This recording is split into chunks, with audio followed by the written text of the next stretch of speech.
अंतराल ज्ञात कीजिए जिसमें फलन f of x equal to x plus one का क्यूब, एक्स प्लस वन का whole cube, x minus three की पावर होल क्यूब वर्धमान या हासमान है। ठीक है, यहाँ पर हमें अंतराल ज्ञात करना है।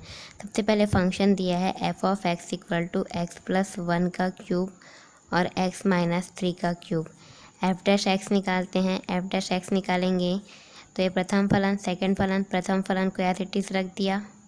ठीक है, इसका अवकलन करेंगे, इसका अवकलन करेंगे तो क्या मिल जाएगा, थ्री एक्स माइनस थ्री का स्क्वायर। उसके बाद इसका अवकलन करेंगे तो x का अवकलन हो गया वन माइनस ज़ीरो। ठीक, then plus x minus three का क्यूब एज इट इज रख देते हैं। x प्लस वन की क्यूब का अवकलन करते हैं तो यहाँ पर क्या मिल जाएगा, three into x plus one का स्क्वायर इंटू इस फंक्शन का फिर से अवकलन करेंगे, x का अवकलन वन प्लस ज़ीरो। ठीक है, सॉल्व करते हैं। सॉल्व करने पर मिलेगा थ्री एक्स प्लस वन का क्यूब, एक्स माइनस थ्री का square plus three x plus one का स्क्वायर, एक्स माइनस थ्री का क्यूब। दोनों से क्या कॉमन हो जाएगा, थ्री कॉमन हो गया। थ्री कॉमन होने के बाद और क्या वैल्यू यहाँ पर कॉमन हो जाएगी, एक्स प्लस वन का स्क्वायर और एक्स माइनस थ्री का स्क्वायर कॉमन। तो यहाँ पर क्या बचेगा आपका एक्स प्लस वन और यहाँ पर आपका क्या बचेगा plus x minus three. Again इसको सॉल्व करेंगे तो थ्री एक्स प्लस वन का स्क्वायर, एक्स माइनस थ्री का स्क्वायर। इसको सॉल्व करने पर यहाँ पर आपको मिल जाएगा टू एक्स माइनस टू। ठीक है, यहाँ से फिर टू कॉमन निकालेंगे तो हमारे पास वैल्यू आएगी F dash x equal to, two common निकालेंगे तो थ्री इंटू टू हो जाएगा सिक्स एक्स प्लस वन का स्क्वायर, एक्स माइनस थ्री का स्क्वायर और एक्स माइनस वन। ठीक है, ये इक्वेशन मिल गया हमें। ठीक, अब हम यहाँ पर क्या कर सकते हैं, देखो इसके पहले हमने जो दो क्वेश्चन सॉल्व किए थे, एक क्वेश्चन में तो निरंतर वर्धमान निरंतर हासमान बोला गया था, इसके पहले वाले क्वेश्चन में आपको केवल वर्धमान और हासमान बोला गया था। तो वहाँ पर वर्धमान और हासमान बोला गया था। वहाँ पर हम एफ डैश एक्स की वैल्यू को ज़ीरो के इक्वल नहीं कर सकते थे। क्यों, क्योंकि एफ डैश एक्स की वैल्यू थी एक्स की power x one plus log x. अगर इसको मैं ज़ीरो के इक्वल कर भी दूँ तो क्या मैं यहाँ से एक्स की वैल्यू निकाल सकती हूँ और उसको नंबर लाइन में रिप्रेजेंट कर सकती हूँ, क्या नहीं कर सकती हूँ, नहीं निकाल सकती हूँ।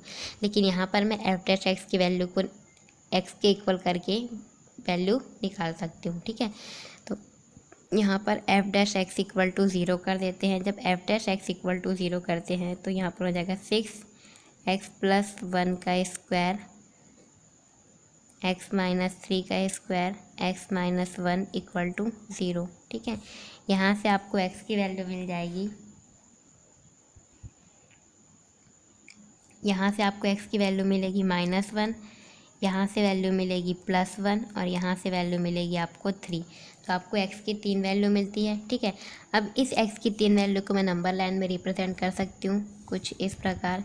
ये मेरा नंबर लाइन रहेगा, ये यहाँ पर ज़ीरो, ये वन, ये थ्री, ये माइनस वन, ये माइनस इन्फिनिटी टू इन्फिनिटी। ठीक है, तो एक इंटरवल मेरा यहाँ पर मिलेगा minus infinity to minus one, second interval minus one to one, third interval one to three, fourth interval three to infinity. ठीक है, ये मुझे चार इंटरवल मिलेंगे यहाँ पर। तो मैं यहाँ पर क्या लिख सकती हूँ कि बिंदु x equal to minus one one three वास्तविक संख्या रेखा को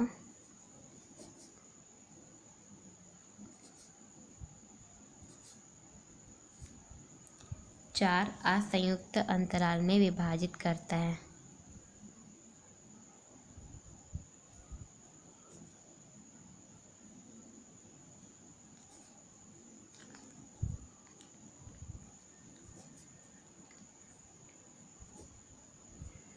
अब देखिए आपको अंतराल कैसे लेने हैं। देखिए, चूँकि यहाँ पर बोला है फलन वर्धमान या हासमान है। अब फलन वर्धमान या हासमान है मतलब कंडीशन आपको क्या चेक करनी है यहाँ पर कि f dash x greater equal zero. ठीक है, greater than equal to zero वर्धमान का केस। हासमान के लिए क्या चेक करेंगे, f dash x less than equal to zero, यह हासमान का केस। ये दो केस चेक करने हैं। तो अंतराल भी हमें इक्वल ग्रेटर इक्वल टू के इक्वल टू लेके लेना पड़ेगा। ठीक है, अगर पहला अंतराल में लेती हूँ minus infinity to minus one, तो क्या मेरी जो यहाँ पर एफ डैश एक्स की वैल्यू है वो माइनस वन हो सकती है। हो सकती है, एफ डैश एक्स की वैल्यू -1 के बराबर हो सकती है ना। तो यहाँ पर आपका क्या हो जाएगा, ये क्लोज इंटरवल और ये ओपन इंटरवल। ऐसा क्यों होगा इसे मैं एक बार और एक्सप्लेन कर दूँगी, ठीक है। नेक्स्ट इंटरवल हो जाएगा आपका -1 to 1, -1 to 1। तो क्या एफ डैश एक्स की वैल्यू -1 हो सकती है? हाँ हो सकती है, ठीक है। और 1 भी एफ डैश एक्स की वैल्यू हो सकती है। -1 के बराबर या उससे छोटी और 1 के बराबर या उससे छोटी वैल्यू यहाँ पर हो सकती है। तो ये आपका क्लोज इंटरवल हो जाएगा, ठीक है। देन फिर 1 से 3 भी आपका close interval and last 3 to infinity, ये क्लोज इंटरवल और ये ओपन इंटरवल। अभी ऐसा इंटरवल क्यों है इसे मैं फिर से वापस नीचे एक्सप्लेन करूँगी जब एक एक इंटरवल में अपन चेक करेंगे कि एफ डैश एक्स आपका वर्धमान फलन है कि ह्रासमान फलन है, ठीक है। पहले इंटरवल के लिए चेक करते हैं। पहले इंटरवल में क्या हो जाएगा मेरा, x belongs to -minus infinity to -1। इसका मतलब क्या होता है, जो x की वैल्यू है वो -इन्फिनिटी, अगर मैं नॉर्मल लिखती तो क्या लिखती, x की वैल्यू -इन्फिनिटी से -1 के बीच में है। चूँकि मेरे को क्वेश्चन ने पूछा है वर्धमान है, वर्धमान के लिए केस क्या होता है, f dash x greater equal 0।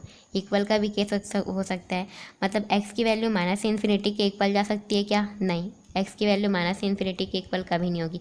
लेकिन क्या x की वैल्यू -1 हो सकती है, हाँ हो सकती है, इसलिए यहाँ पर बराबर लगाएंगे, ठीक है। -इन्फिनिटी टू x की वैल्यू -इन्फिनिटी टू -1 के बीच में होगी और -1 के बराबर भी होगी। चूँकि यहाँ पर x की वैल्यू -1 के बराबर भी है और उससे छोटी भी है, इसलिए यहाँ पर क्लोज इंटरवल लगाएं। और चूँकि x की वैल्यू -इन्फिनिटी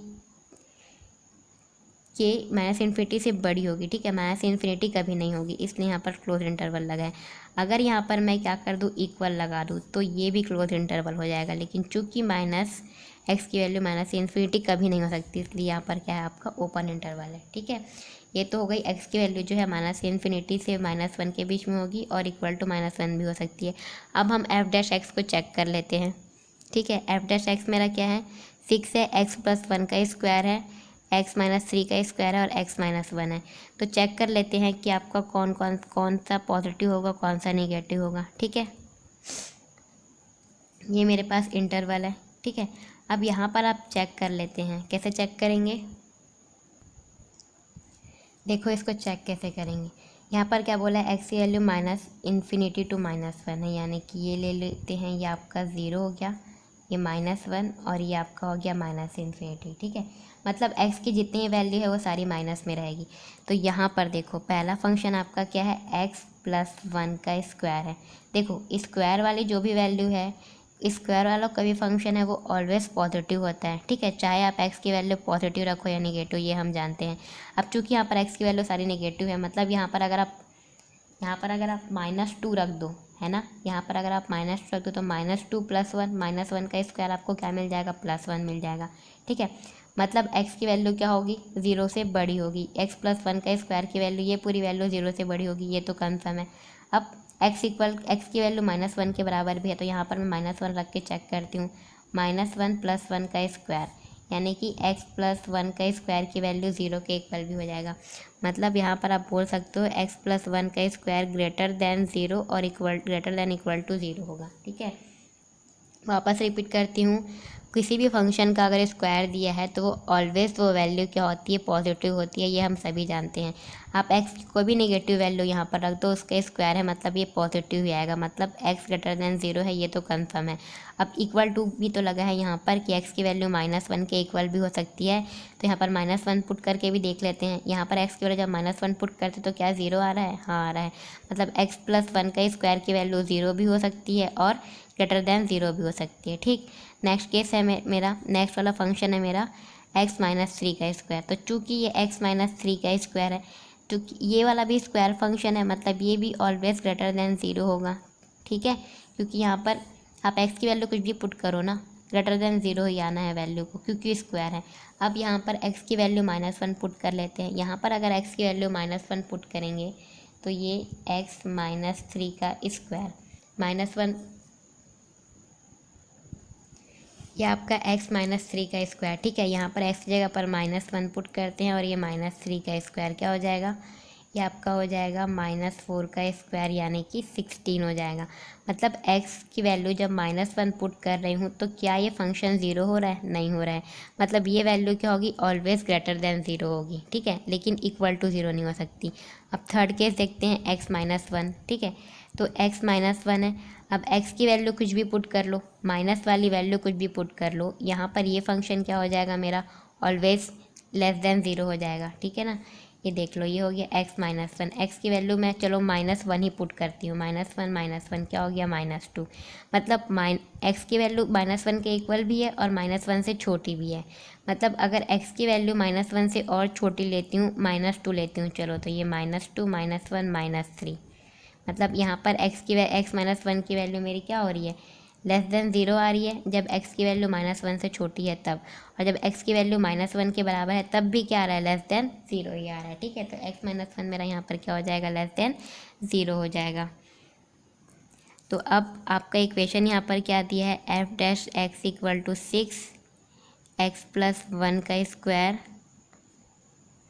x - 3 का स्क्वायर और x - 1, ठीक है। यहाँ पर ये वैल्यू मेरी क्या है? पॉजिटिव है, ठीक है।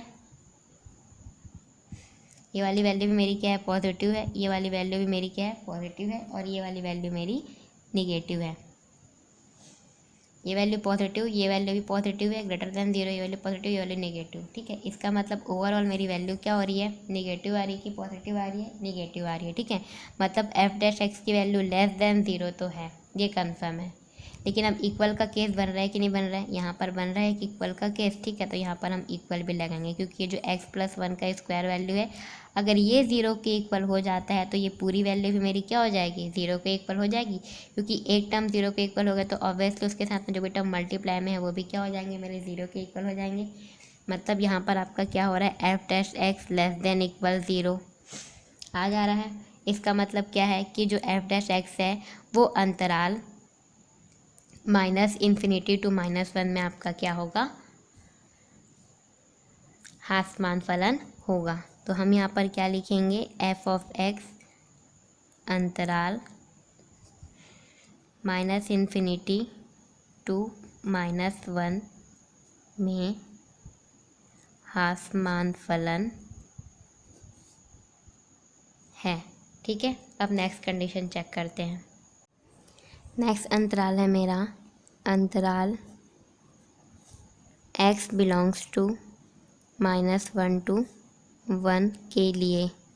अब देखिए, मैंने यहाँ पर -1 और 1 में क्लोज ब्रैकेट क्यों लगाया है? देखिए, अगर मैं नॉर्मल लिखती कि x की वैल्यू -1 से 1 के बीच में है, लेकिन चूँकि फलन मेरा वर्धमान है, ठीक है, और हासमान के लिए पूछा है, तो वर्धमान और हासमान के लिए f' ग्रेटर देन इक्वल 0 होता है और f' लेस देन इक्वल 0 होता है। ये वर्धमान के लिए या हासमान के लिए, ठीक है। तो इक्वल का भी केस इसमें इंक्लूड होता है।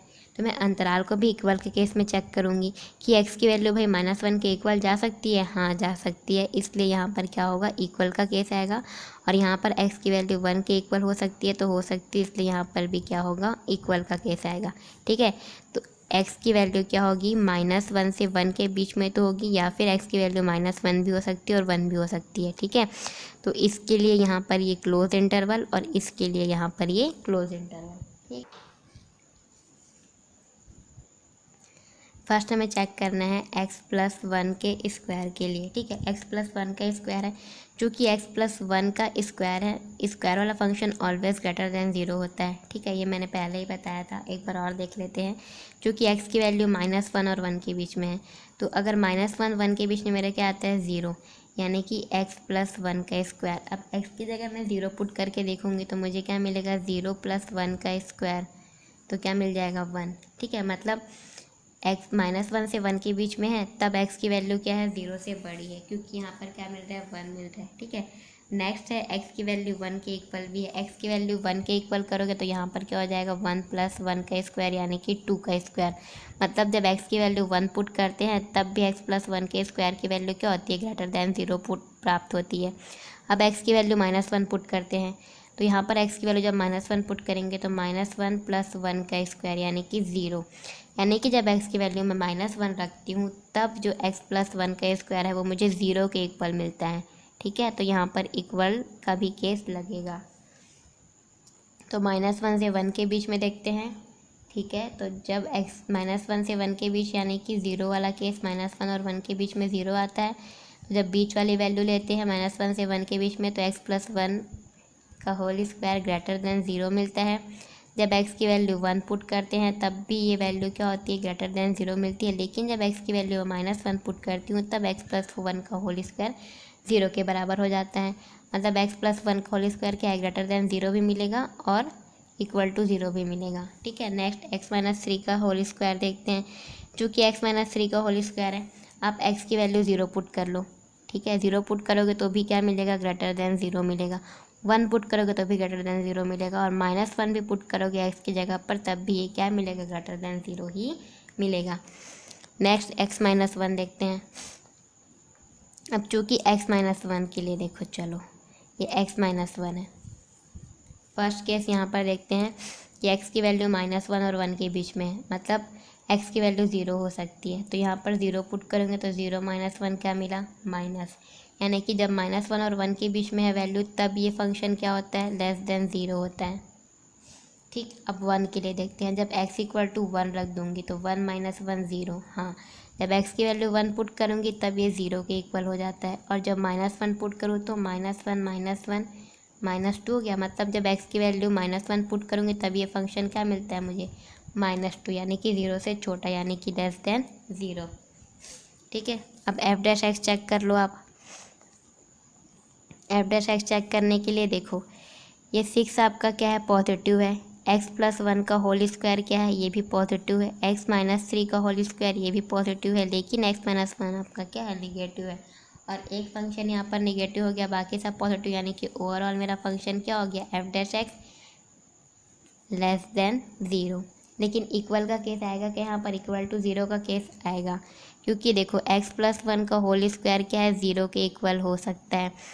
x-1 का होल स्क्वायर 0 के इक्वल हो सकता है। अगर इन तीनों में से कोई भी एक फंक्शन 0 हो जाए, इसका मतलब f' ओवरऑल मेरा क्या हो जाएगा, 0, मतलब इक्वल टू 0 का केस भी बनता है। मतलब जो मेरा फलन है f(x) वो अंतराल -1 से 1 में हासमान है। ठीक है, अब नेक्स्ट देखते हैं थर्ड अंतराल। थर्ड अंतराल है मेरा अंतराल 1 to 3 के लिए। अब 1 से 3 में मैंने क्लोज ब्रैकेट क्यों लगाया, ये सेम इसी के जैसे होगा, -1 और 1 के जैसे, क्योंकि x की वैल्यू आपकी 1 और 3 के बीच में तो हो ही सकती है। लेकिन चूंकि आपको वर्धमान और हासमान भी पूछा है, निरंतर वर्धमान निरंतर हासमान पूछता तो अपन इक्वल का केस नहीं लगाते, लेकिन चूंकि केवल वर्धमान और हासमान पूछा है इसलिए अपन इक्वल का केस लगाएंगे, बस यही है और कुछ बात नहीं है इसमें। ठीक है, अब यहाँ पर हम चेक करते हैं f' के लिए, तो x+1 का होल स्क्वायर चेक करते हैं। x+1 का होल स्क्वायर, सीधी सी बात है ये वैल्यू आपकी पॉजिटिव होगी, क्योंकि आपकी x की वैल्यू जो है 1 और 3 के बीच में है। 1 और 3 के बीच में है मतलब 1 और 3 के बीच में है और 1 और 3 के इक्वल भी है। 1 और 3 के बीच में है माने पॉजिटिव ही है, तो x+1 का होल स्क्वायर आपका क्या होगा, ग्रेटर देन 0 होगा। ठीक है, बट इक्वल टू 0 हो सकता है क्या, नहीं हो सकता इक्वल टू 0। क्यों नहीं हो सकता, x की वैल्यू नेगेटिव आ रही है क्या, इनमें से कोई भी। x की वैल्यू 1 रखूँगी तो भी ये वैल्यू पॉजिटिव है, x की वैल्यू 3 भी रखूँगी तो भी वैल्यू क्या है, पॉजिटिव है। ठीक है, 0 के इक्वल होगा क्या, ये नहीं हो सकता। ठीक है, नेक्स्ट x-3 का स्क्वायर है। x-3 का स्क्वायर ग्रेटर देन 0 होगा, क्योंकि स्क्वायर है फंक्शन भैया। ठीक है, x की वैल्यू क्या है, 1 और 3 के बीच में है। 1 और 3 के बीच में क्या आता है, 2। यहाँ पर 2 पुट करके देख लो, ये वैल्यू क्या आएगी, पॉजिटिव आएगी। अब यहाँ पर x की वैल्यू एक बार 1 के बराबर भी है, 1 पुट करके देखो तब भी वैल्यू क्या आएगी, पॉजिटिव आएगी।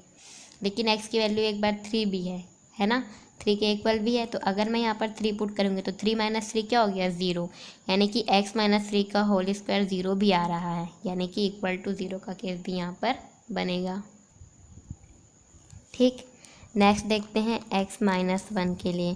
अब x-1 है, ठीक है, तो यहाँ पर देखते हैं x की वैल्यू क्या है, आपकी पॉजिटिव है। ठीक है, x की वैल्यू पॉजिटिव है।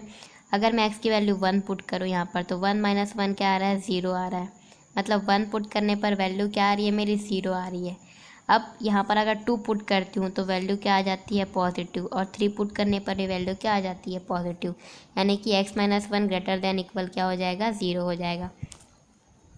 अब एफ डैश एक्स की बात करते हैं। एफ डैश एक्स मेरा क्या है 6x+1 का स्क्वायर, x-3 का होल स्क्वायर और x-1, ठीक है। तो यहाँ पर आपका केस क्या आ रहा है पॉजिटिव है, यहाँ पर आपका केस क्या है पॉजिटिव भी है और इक्वल भी है, यहाँ पर आपका केस क्या है पॉजिटिव है और इक्वल भी है। मतलब यहाँ पर एफ डैश एक्स ओवरऑल पूरा क्या है पॉजिटिव है। मतलब F dash x greater than 0 होगा और इक्वल टू 0 का भी केस है, यानी कि अगर ये फंक्शन 0 हो गया, ये फंक्शन 0 हो गया, कोई भी एक फंक्शन, ये दोनों में से कोई भी एक 0 होता है तो ये पूरा एफ डैश एक्स मेरा क्या हो जाएगा 0 हो जाएगा, यानी कि इक्वल टू 0 का केस भी है। तो हम बोल सकते हैं अतः फलन एफ ऑफ एक्स अंतराल 1 2 3 के लिए वर्धमान है, ठीक है। अब इसके बाद नेक्स्ट अंतराल के लिए चेक करते हैं। नेक्स्ट अंतराल है हमारा 4th वाला, x belongs to 3 to infinity, ठीक है। मतलब x की वैल्यू क्या होगी 3 के बराबर भी होगी और 3 से बड़ी होगी और इन्फिनिटी से क्या होगी छोटी होगी, ठीक है। तो यहाँ पर एफ डैश एक्स चेक कर लेते हैं। एफ डैश एक्स की वैल्यू क्या है 6x+1 का होल स्क्वायर, x-3 का होल स्क्वायर और x-1, ठीक है। चेक करते हैं x+1 का होल स्क्वायर है, सीधी सी बात है आपका x+1 का होल स्क्वायर ग्रेटर देन 0 होगा। क्यों? क्योंकि x की वैल्यू जो है मेरी ये 0 है और ये 3 हो गया और ये इन्फिनिटी 3 टू इन्फिनिटी के बीच में है और 3 के बराबर भी है। 3 टू इन्फिनिटी के बीच में कुछ भी नंबर ले लो, 4 ले लो, यहाँ पर 4 + 1 का स्क्वायर क्या हो जाएगा 5 का होल स्क्वायर, यानी कि 0 से बड़ी हो गई। अगर यहाँ पर 3 भी लेती हो तो 3 + 1 का होल स्क्वायर क्या हो गया 4 का होल स्क्वायर, यानी कि 16, यानी कि वो वैल्यू 0 से बड़ी हो गई। लेकिन क्या है 0 के इक्वल होगा क्या? नहीं हो सकता 0 का इक्वल। 3 पुट करने पर भी 0 के इक्वल हो रहा है क्या? नहीं हो रहा है। और 3 से छोटी वैल्यू तो मैं पुट कर ही नहीं सकती, क्योंकि मेरी एक्स की वैल्यू या तो 3 के बराबर है या तो 3 से इन्फिनिटी के बीच में है, ठीक। नेक्स्ट है x-3 का होल स्क्वायर। तो x-3 का होल स्क्वायर है। अब यहाँ पर अगर मैं 3 पुट करती हूँ तो ये वैल्यू क्या हो जाएगी इक्वल टू 0 हो जाएगी। लेकिन अगर मैं 3 से बड़ी वैल्यू पुट करती हूँ तो ये वैल्यू क्या हो जाएगी ग्रेटर देन 0 हो जाएगी। तो ये ग्रेटर देन इक्वल टू 0 हो गया। नेक्स्ट है x-1 के लिए देखते हैं। x-1 अगर मैं यहाँ पर 3 पुट करती हूँ तो भी वैल्यू मेरी 0 से बढ़ जाएगी, और 3 के अलावा कुछ भी पुट करूँगी जो 3 से बड़ा होगा तो ये वैल्यू मेरी क्या आएगी ग्रेटर देन 0 आएगी। 4 पुट कर लो, 5 पुट करो तो भी ये क्या हो गया ग्रेटर देन 0 ही आएगा, ठीक है।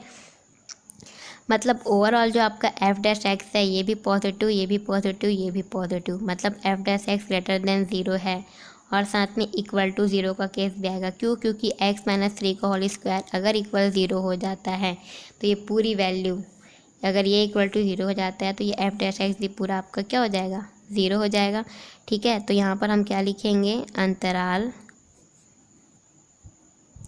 3 टू इन्फिनिटी के लिए एफ ऑफ एक्स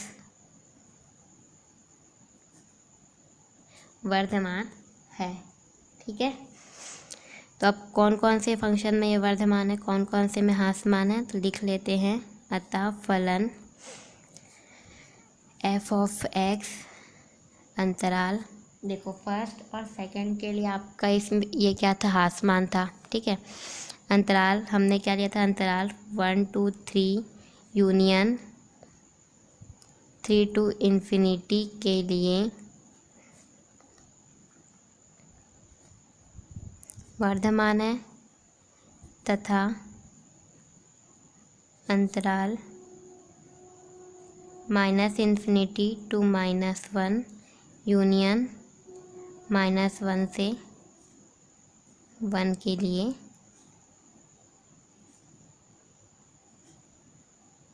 ह्रासमान है। नेक्स्ट क्वेश्चन है क्वेश्चन नंबर 16। अंतराल ज्ञात कीजिए जिन पर f of x equal to 4 sin x minus 2x minus x cos x upon 2 plus cos x से प्रदत्त फलन f वर्धमान या ह्रासमान है, ठीक है। यहाँ पर आपको अंतराल ज्ञात करना है। सॉल्व कर लेते हैं। सबसे पहले आपको फंक्शन दिया है f of x equal to 4 sin x minus 2x minus x cos x upon 2 plus cos x अवकलन करेंगे, ठीक है। तो आपका अंश एज इट इज़ रहेगा 2 प्लस cos x, हर का अवकलन हर एज इट इज़ रहेगा, अंश का अवकलन करेंगे 4 sin x minus 2x minus x cos x plus 4 sin x minus 2x minus x cos x d upon d x 2 plus cos x upon 2 plus cos x का whole square. तो अवकलन करने पर 2 plus cos x as it is 4 sin x का अवकलन cos x minus 2 x as it is रहेगा, x का अवकलन 1 हो जाएगा। देन इसका अवकलन करेंगे तो ये फर्स्ट फंक्शन है as it is, second function का अवकलन cos x का अवकलन करने पर मिलेगा sin x minus sin x plus cos x as it is हो जाएगा, ये इसका अवकलन, ठीक। प्लस यहाँ पर value 4 sin x minus 2x minus x cos x, 2 का अवकलन हो जाएगा 0, cos x का अवकलन हो जाएगा माइनस sin x अपॉन हो जाएगी वैल्यू 2 प्लस cos x का स्क्वायर।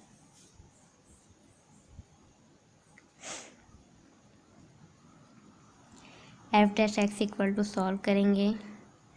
इस पूरे फंक्शन को सॉल्व करने पर हमें आंसर मिलता है यहाँ पर 4 cos x minus cos square x upon 2 plus cos x का होल स्क्वायर, ठीक है।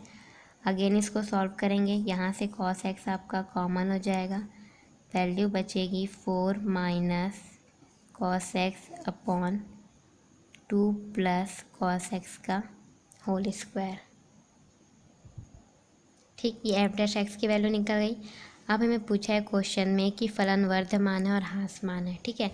अब हम यहाँ पर f dash x equal to 0 करके क्या हम x की वैल्यू पता कर सकते हैं क्या? नहीं पता कर सकते हैं, ठीक है, जैसा कि हमने पिछले क्वेश्चन में किया था।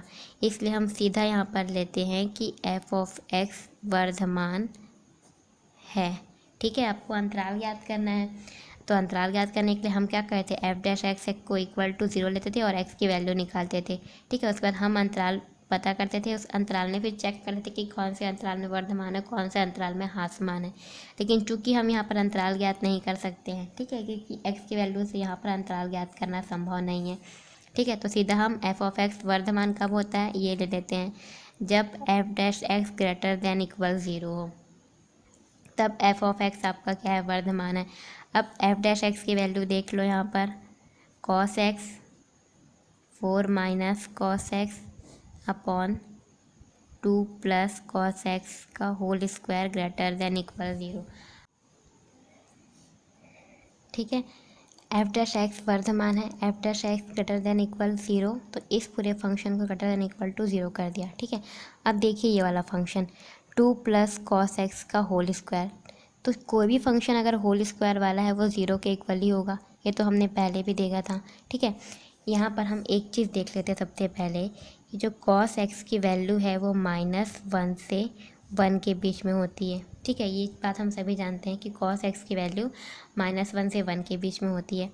तो यहाँ पर हम देखते हैं 4 minus cos x upon 2 plus cos x का होल स्क्वायर, ये 0 से ये इक्वल टू 0 या ग्रेटर देन इक्वल टू 0 है कि नहीं है, क्योंकि इस फंक्शन को देखिए 2 प्लस cos x का होल स्क्वायर, cos x की वैल्यू मिनिमम कहाँ तक जा सकती है, -1 तक। अगर मैं यहाँ पर -1 करती हूँ तो क्या हो जाता है,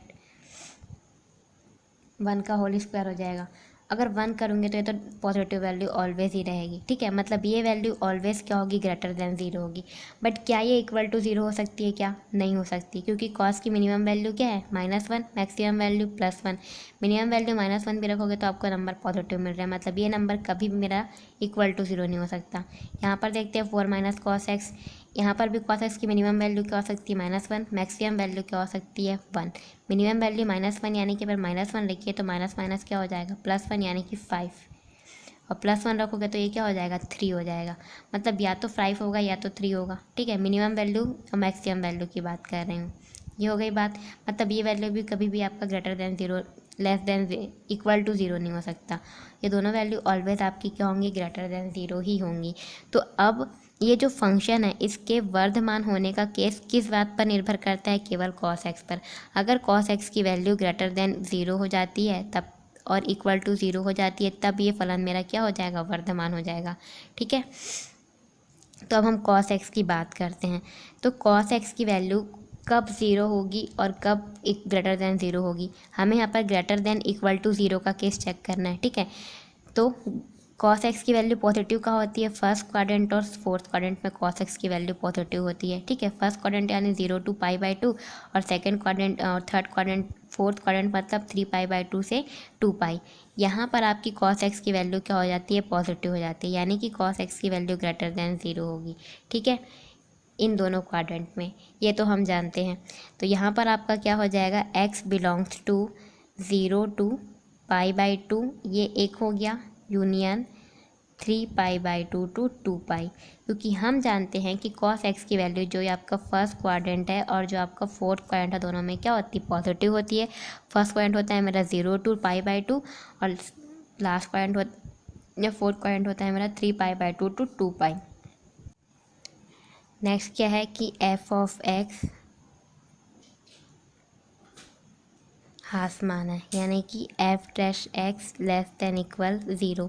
हमारे पास वैल्यू है cos x 4 minus cos x upon 2 plus cos x का whole square less than equal to 0।